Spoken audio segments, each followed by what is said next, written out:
একদিনে বাসার সব কাজ করতে গিয়ে এখন মনে হচ্ছে যে আমি আসলে কোনটা রেখে কোনটা করব। আর এই যে দেখতে পাচ্ছেন এদিক দিয়ে আমার কন্যা মালটাকে সাজিয়ে কি অবস্থা করে রেখেছে। তো এদিক দিয়ে ঘরের বাজারও সব শেষ। মানে আমার কাছে মনে হচ্ছে যে আমি মনে হয় ২ চোখে এখন অন্ধকার দেখতে পাচ্ছি। হ্যালো এভরিওয়ান, আসসালামু আলাইকুম। আমি সাথী নিউ ডেইলি আরেকটি ব্লগ নিয়ে আবারও হাজির হয়ে গেলাম তোমাদের মাঝে। তো এই যে দেখতে পাচ্ছ আমার ঘরের একেবারে বেহাল দশা। কারণ এটার পিছনে একটা কারণ আছে, সেটা হচ্ছে আমার বড় মেয়েটা খুবই অসুস্থ। তো তাকে সময় দিতে গিয়ে আমার ঘরের অবস্থা খুবই খারাপ, শুধু ঘর না, একেবারে যেটা বলতে পারো আমার রান্না খাওয়ার অবস্থাও খুব খারাপ। এই যে দেখতে পাচ্ছ মানে টেবিলের কী অবস্থা। আমি সাধারণত মানে আমি যতটুকু পারি আমি ঘরটাকে সবসময় নিট অ্যান্ড ক্লিনভাবে রাখার চেষ্টা করি, কিন্তু এই কয়দিনে মানে খুবই বাজে অবস্থা। এই যে রান্নাঘরের অবস্থা তো আরও বেশি খারাপ, মানে কোন থেকে কোনটা করব আমি আসলে কিছুই বুঝতে পারতাছি না। সেদিক দিয়ে তোমাদের ভাইয়াও দুনিয়ার বাজার নিয়ে আসছে। বললাম না যে ঘরে রান্না খাওয়ার অবস্থাও নাই। কারণ আমার সবসময় আমার পৃথিবী হচ্ছে যে আগে ছিল বাবা।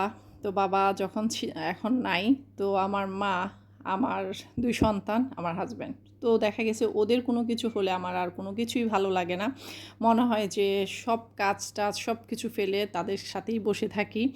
তো দেখা গেছে মেয়েটা খুবই অসুস্থ।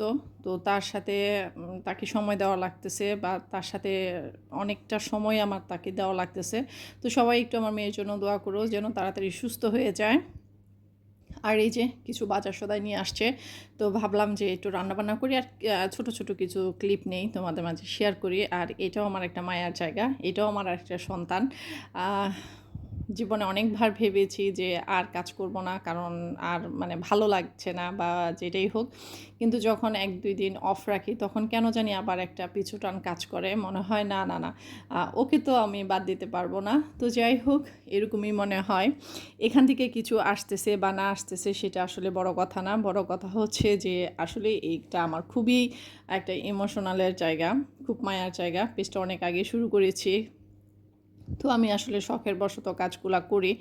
তো যাই হোক, আর এই যে এখন দেখতে পাচ্ছ যে একদিক দিয়ে রান্না করতেছি, আরেক দিক দিয়ে হচ্ছে আমি ঘর-টর যতটুকু পারতেছি ক্লিন করতেছি। তো যাই হোক, মানে আমি আমার সাধ্য অনুসারে তো আজকে যেটা হইছে, সব কাজ একসাথে করতে গিয়ে বাজার, রান্না, ঘর ক্লিন, মানে কি বলবো, একেবারে আমার অবস্থা খুবই খারাপ। মাঝে তো মনে হচ্ছে যে এবার একটু বসে পড়ি, একটু জিরাই, কিন্তু জিরালে তো হবে না, বসাও যাবে না। কারণ বসে গেলেই মানে দেখা গেছে কাজের মাঝখানে যদি বসে পড়ি তখন দেখা যাবে আর কাজটা কিন্তু কমপ্লিট হবে না। তো যাই হোক, তোমাদের সাথে কিন্তু বকবক করতে করতে অলমোস্ট আমি কিন্তু রান্নাবান্না অনেকটাই করে ফেলেছি। পুঁইশাক ভাজি, সরি, পুঁইশাকের ইলিশ মাছ দিয়ে পুঁইশাকের তরকারি রান্না করলাম। আর হচ্ছে এই যে কিছু পেঁয়াজ কুচি রেখে দিচ্ছি, আর এই যে কলিজাটা ভুনা করব। আর আগেই তো দেখাইছি যে কলিজা আমি সবসময় একটু ভাপ দিয়ে পানিটা ফেলে দিই। এতে যেটা হয় যে কলিজার যে খারাপ যে অংশটুকু সেটা কিন্তু রিমুভ হয়ে যায়, এবং সেটা মানে শরীরের জন্য ভালো। আর যদি সেটা সহ খান তাহলে সেটা শরীরের জন্য ক্ষতিকর। যদিও আমরা জানি কলিজা শরীরের জন্য অনেকটা ভালো, কিন্তু ওই যে একটু প্রসেসিং জানতে হয়। যাই হোক, এখন হচ্ছে দুপুরে খাবারের পালা। আজকে আর টেবিল গুছাইতে একদম ইচ্ছা করতেছে না। হাঁড়ি পাতিল সব কিছু নিয়েই চলে আসলাম টেবিলে। আর এই যে আজকে শাক ভাজা, সরি, আবারও সরি, আজকে শাকের তরকারি রান্না করেছি সেটা, আর হচ্ছে কলেজা, আর এই তো রাইস কুকারে ভাতটা করে নিলাম। তো আজকে এই ছিল আমার দুপুরের খাবার দাবার। আলহামদুলিল্লাহ, খেতেও কিন্তু বেশ মজাই লাগছে।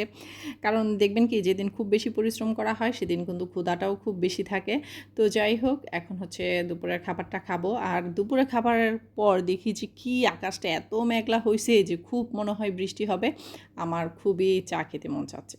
তো এরকম কার কার হয় বলো তো, একটু জানাবা, হ্যাঁ?